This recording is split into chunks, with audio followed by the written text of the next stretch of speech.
Hello, collectors, and welcome back to the Expensive Coins History channel. Before you even think about skipping this video, take a second and imagine something very simple.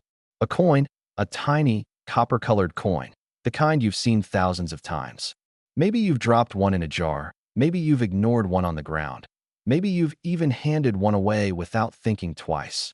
Now imagine that same coin being worth more than a luxury car, not because it's gold, not because it's ancient, but because of something almost invisible, something hidden in plain sight. Today, we're talking about two Abraham Lincoln 1-cent coins that look ordinary, but could change everything you thought you knew about money sitting quietly in your pocket. And the first one begins in a year that confused even the experts, because 1982 wasn't just another year for pennies. It was a turning point, a moment where something fundamental changed, and most people never noticed. Let's begin. The year is 1982. At first glance, it feels like any other period in American coin history. Inflation is rising, production costs are increasing, and the United States Mint is facing a quiet problem that most people would never think about. Pennies were becoming too expensive to make. For decades, the Lincoln cent had been struck primarily from copper. Solid, reliable, familiar. But by the early 1980s, the value of copper itself was rising to the point where producing a 1-cent coin was starting to cost more than 1 cent, and that's where everything changed. In 1982, the Mint made a decision that would ripple through the coin-collecting world for decades to come. They began transitioning from the traditional copper composition to a zinc core with a thin copper plating. It sounds simple. It sounds technical, but what it created was one of the most complex and fascinating years in Lincoln cent history, because during that single year, multiple versions of the penny were produced, different compositions, different weights, different dies, different mint marks. It was, in many ways, a perfect storm for collectors. But here's the part that makes this story truly compelling. Most people didn't notice that the average person, a 1982 penny looked exactly like every other penny. Same portrait of Abraham Lincoln. Same familiar color, same size, same feeling when it dropped into your hand. But beneath that surface, there were differences that only a careful observer could detect. And those differences are where the story begins to deepen. There were large date and small date varieties. There were copper coins and zinc coins. There were coins from different mints. And in the middle of all of that variation, something rare began to emerge, a specific combination that wasn't supposed to exist in the way it did.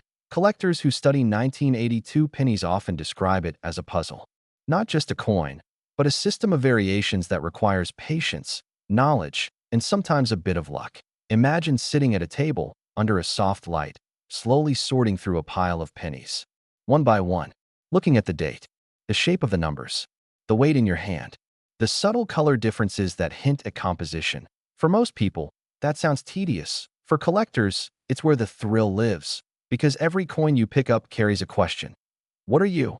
And every once in a while, the answer surprises you. Now let's talk about design, because this is where history meets artistry. The 1982 Lincoln cent still carries the classic portrait designed by Victor David Brenner. Abraham Lincoln's profile, calm and thoughtful, facing right. It's a design that had already been in circulation for decades. First introduced in 1909 to commemorate Lincoln's 100th birthday, BY 1982, this design had become more than just a coin image.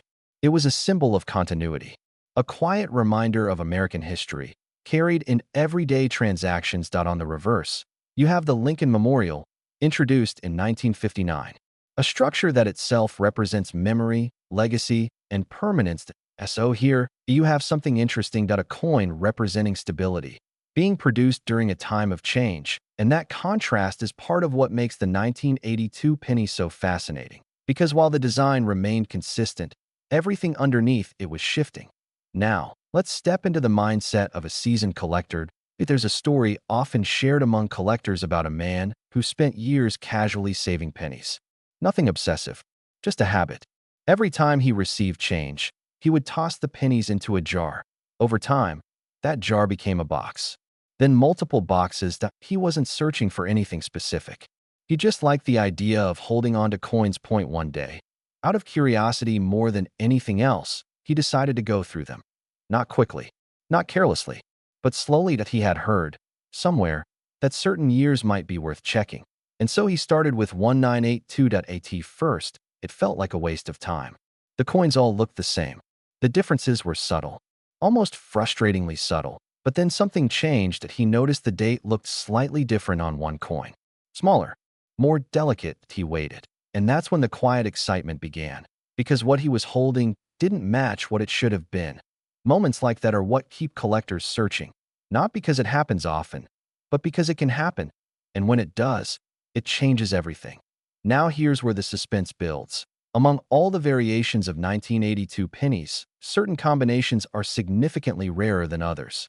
And within those rare combinations, condition becomes everything. A coin that has been circulated heavily, scratched, worn down by years of use, will never command the same attention as one that has been preserved in near-perfect condition. Collectors use terms like brilliant uncirculated to describe coins that appear almost untouched by time. These are the coins that stand out. These are the coins that make people pause. And these are the coins that can turn an ordinary discovery into something extraordinary. But rarity alone isn't enough. It's the combination of rarity, condition, and demand that creates true value. And in the case of the 1982 Lincoln cent, that combination exists, but only for those who know exactly what they're looking for. Now imagine this: that you're holding a penny.it feels light, almost insignificant. You turn it over in your fingers, looking at Lincoln's profile, the familiar lettering, the year stamped at the bottom. A year you've seen before, a year you've probably ignored. But now, you're seeing it differently. You're asking questions. Is it copper or zinc? Is the date large or small? Where was it minted? What condition is it in? And suddenly, this tiny object becomes something much larger. It becomes a possibility. That's the moment where collecting transforms. It's no longer about coins. It's about discovery. And now, we arrive at the part most people wait for, the part where curiosity meets reality. Because after all the history, all the variations, all the searching and analyzing, there are specific 1982 Lincoln cents that have reached astonishing values in the collector market. Not hundreds, not thousands, but tens of thousands of dollars. In exceptional cases, coins that meet the right criteria, in the right condition, have reached values as high as $87,000. Yes, for a single penny. $87,000. And the most incredible part, many of these coins were once in ordinary circulation, handled, spent, overlooked, until someone took the time to truly see them. So the next time you come across a penny, especially one from 1982, don't rush past it, because what looks ordinary might be something far more valuable than you ever imagined. And this is only the beginning, because the next coin we're about to explore carries a different kind of mystery, a different kind of rarity, and an even more dramatic story. Now, let's continue. Because if the 1982 penny was a story about change, confusion, and hidden variation, the next coin is something entirely different. It's a story about mystery, about a detail so small that most people would never notice it. And yet, that tiny detail has turned an ordinary-looking coin into one of the most talked-about Lincoln cents among serious collectors. We move back in time now. T1969.at first. Nothing about this year stands out to the average person. The United States Mint was producing millions upon millions of pennies, just as it had done for decades. These coins were meant for everyday use. Small transactions, pocket change, nothing extraordinary. But within that ocean of ordinary coins, something unusual slipped through. Something that wasn't meant to happen. And unlike the 1982 story, which revolves around multiple intentional variations, this one revolves around something far more subtle and far more intriguing. A mistake. But not just any mistake. A mistake that required precision to even exist. Let's slow down for a moment and understand the foundation. The Lincoln cent design in 1969 still carried the same familiar portrait on the front. Abraham Lincoln, dignified and composed, facing right. By this time, the design had become deeply embedded in American culture. It was no longer just currency. It was identity, tradition, and familiarity. On the reverse, the Lincoln Memorial stood firm, a symbol of reflection and legacy, quietly reminding anyone who looked closely that this coin carried more than monetary value. But here's where things begin to shift. In coin production, dies are used to strike designs onto blank metal pieces. These dies must be created with incredible accuracy. Every line, every letter, every detail must be precise. But sometimes, something goes wrong during that process. And when it does, the result can be extraordinary. In 1969, a very small number of coins were struck with what collectors call a double die. Now, if you've never heard that term before, it might sound complicated. But the idea is simple. Imagine a design being stamped onto a die, but slightly misaligned. Then stamped again. The result isn't a blurry image. It's something far more distinct. You get doubling. Clear, visible doubling in the lettering and numbers.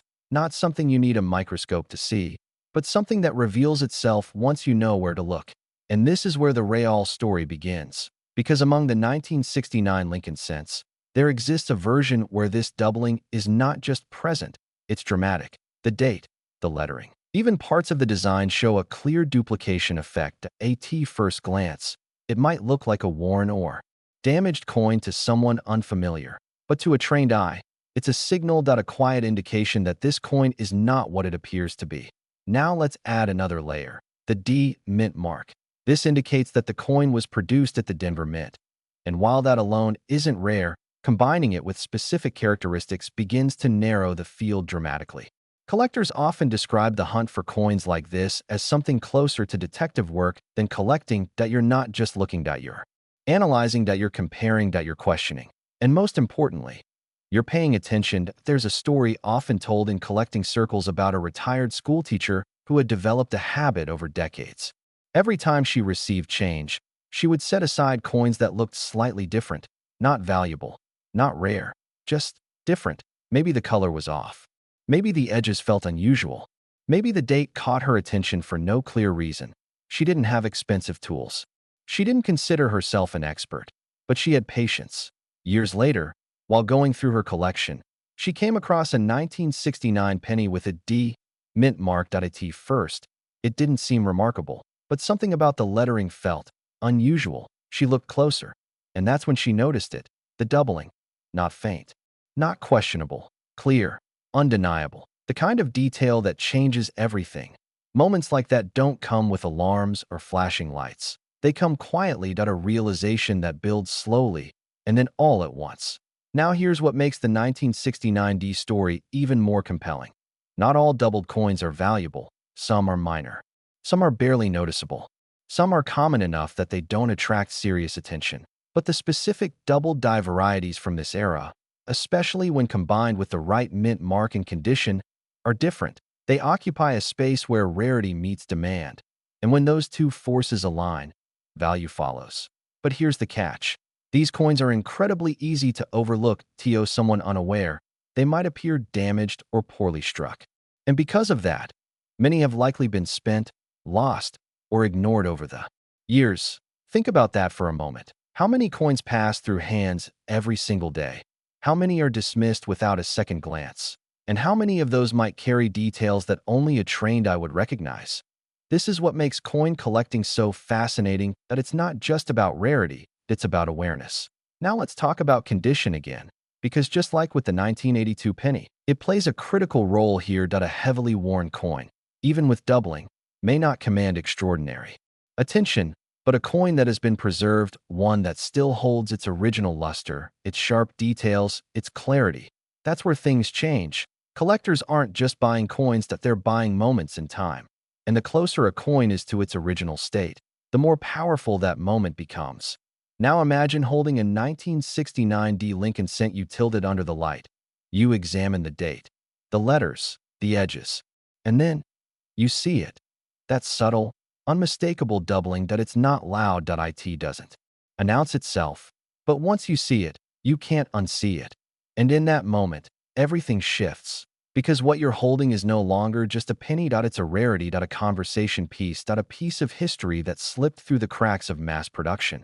And now, we reach the point where curiosity meets reality once again, because all of this history, all of this detail, all of this patience leads to one question. What is it worth? For years, coins like the 1969 D double die cent have captured the attention of collectors around the world. Not because they are flashy, not because they are made of precious metals, but because they represent something rare, something unexpected, something that wasn't supposed to happen. And when examples of these coins appear in exceptional condition, the results can be astonishing. That we're not talking about small increases in value, we're talking about life-changing numbers. Because in the right condition, with clear, strong doubling and proper authentication, these coins have reached values as high as $140,000. For a single penny point, $140,000. Let that sink in for a moment. A coin that could have been spent on something trivial, overlooked in a handful of change, forgotten in a drawer, now worth more than many people's yearly income. And that is the power of attention, the power of knowledge, and the quiet thrill of discovery that keeps collectors searching. So the next time you come across a penny, especially one from 1969 with a small D beneath the date, take a moment, look closer, because history doesn't always announce itself. Sometimes it waits patiently, hidden in the smallest details, and waiting for someone like you to finally notice it.